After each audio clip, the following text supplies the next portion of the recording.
J'ai vraiment la chance de l'avoir avec moi parce que c'est une journée très importante pour lui. Luc Villemer, directeur général du GETAMI, est avec moi. Bonjour, M. Villemer. Oui, en ce 8 juillet, ça va être je vais être grand-père. Je vais être grand-papa et il y a une petite fille qui nous attend là, peut-être tout de suite après l'entrevue. Alors, on vit vraiment un moment très particulier. On est chanceux de vous avoir pour cette courte entrevue.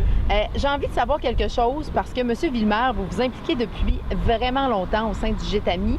Ça vous vient d'où cette passion-là? C'est quoi votre parcours pour arriver comme directeur général pour le GETAMI? J'y pensais depuis de nombreuses années. J'observais de côté, là, sur le côté, cet organisme qui vivait beaucoup de difficultés. Tout en étant dans la réponse aux gens les plus pognés, l'organisme lui-même vivait des difficultés. On avait réussi à le stabiliser, à l'installer derrière l'Aréna Gurtin, on le sait, au 85 rue Morin, mais il y avait encore des grandes fragilités. Et ça m'interpellait énormément. Puis, ça fait déjà plusieurs années que je sais que des meilleurs services que je peux rendre, je peux balayer le plancher, mais je peux aussi diriger un organisme. Et c'est ce service-là. Puis, il y a une espèce de providence qui s'est présentée à moi, puis qui a fait en sorte que, depuis 2007, je dirige le GETAMI. Ça fait 7 ans que vous défendez ardemment, tout le temps, dans tous les médias, autant télé, radio, dans les journaux, le GETAMI. Monsieur Villemer, vous ne vivez pas avec une genre de pression, quelque chose qui vous suit tout le temps pour être ce représentant du GETAMI à travers l'Outaouais? Bien, c'est une noble cause. Fait que les gens qui sont un petit peu de côté, qui voient ça de temps en temps, encouragent facilement. Oh, on est content que vous soyez là parce que si vous n'étiez pas là, on serait peut-être pris avec Moi, j'aime beaucoup l'annonce d'ailleurs là, de sans-abri qui vient s'installer sur le perron du voisin. Ouais, si vous n'en prenez pas soin, qui va le faire. C'est ça. Donc, on est bien content qu'un refuge existe. En même temps, on n'a jamais de réponse totale à la situation de l'itinérance. Puis c'est ça qui est interpellant. C'est vrai que c'est préoccupant d'être là, de les voir venir, revenir, de voir des gens qui sont dans des pertes, qui sont désaffiliés socialement, puis qui ne trouvent pas une façon, au fond, de s'en sortir. Ils sont là, dans un état d'être très, très précaire, dans la marge, en marginalité. Puis c'est d'être confrontés constamment à ça et qui ont donc évidemment fini par intérioriser une espèce d'exclusion sociale dont ils ont été victimes. Alors ils s'auto-excluent même des fois par leur comportement. Ils traduisent leur détresse par de l'agressivité, par de la violence. Et puis c'est ça que les intervenantes du gîte, là, 365 jours par année, même à minuit puis à 2 heures le matin, ils sont confrontés à ça. C'est un miracle d'avoir donc des gens qui sont capables de répondre avec bienveillance, avec calme, oui, à des gens qui sont vraiment poqués. Est-ce que le nombre de sans-abri augmente dans la région de l'Outaouais? Est-ce qu'on continue, M. Villemer, de toujours les exclure, de les mettre de côté? Est-ce qu'il y en a de plus en plus dans notre région?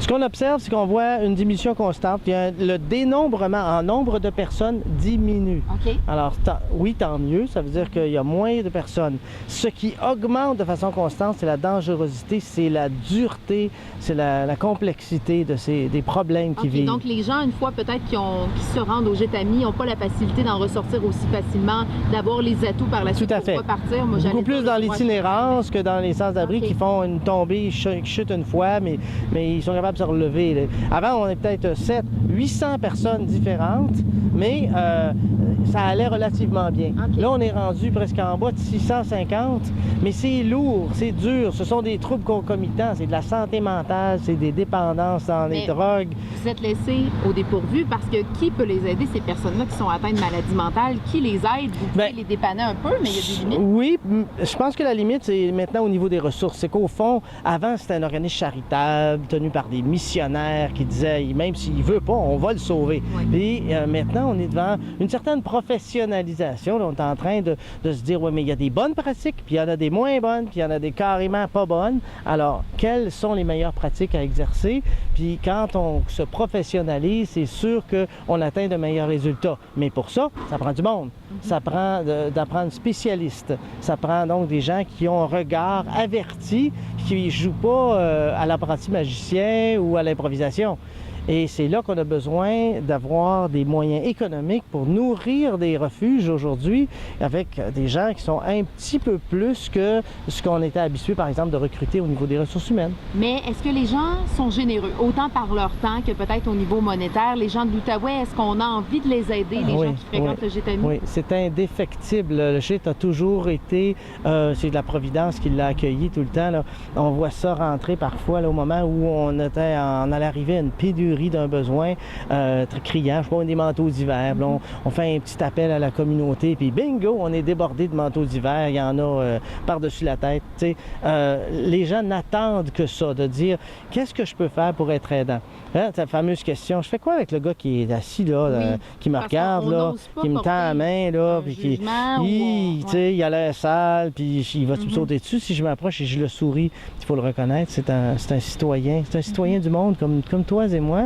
Mais après ça, ben, la bonne façon peut-être de les aider, ben, c'est d'aider des organismes comme le Gétami, comme la Soupe populaire de Hall, la Manne de l'Île, Entraide familiale de l'Outaouais, toute cette grappe, ce réseau de petits organismes communautaires qui font la différence dans l'équilibre social qu'on s'est donné, puis qui justement, on l'a entendu là, durant le début de l'été, là, en juin, comment ils souffrent terriblement d'un manque financier. Alors, on les aide bien sûr, on peut leur donner des sous, mais on les aide aussi en leur donnant des moyens, leur donnant des vêtements, des meubles, des choses comme ça. Ça, c'est la bonne façon. C'est ça les outils qu'on s'est donnés. La communauté s'est donné des organismes pour travailler sur la résolution des problèmes. Alors, c'est la meilleure solution. On ne s'y échappe pas. Il faut aider les organismes si on veut aider ces personnes. Vous n'allez pas être au bout du rouleau à un moment donné. Je vous sens encore, non, mais je vous sens rempli d'énergie, mais ces gens-là, il va toujours en avoir des gens qui vont aller au Gétami. Il va toujours avoir ce besoin-là. Vous le prenez où, votre énergie? Comment vous faites pour continuer puis toujours dire oui, on va continuer, ça va bien aller, tout va être correct? Bien, c'est l'espérance. Je ne peux pas toujours jouer à l'enfant de cœur qui pense que tout va toujours bien, mais l'espérance que l'humanité, c'est autre chose que de la noirceur, que oui, il y a des gens de bonne foi qui vont se lever debout, qui vont tendre la main au prochain. Donc oui, c'est de croire qu'un moment donné, on va trouver une solution. Et on peut carburer à l'espoir, on peut aussi carburer à l'indignation.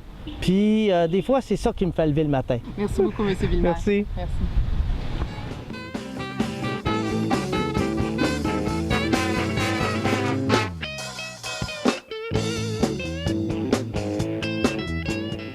C'est déjà tout pour cette émission de Gatineau.tv. Merci d'avoir été avec nous et c'est un rendez-vous lundi prochain dès 22h.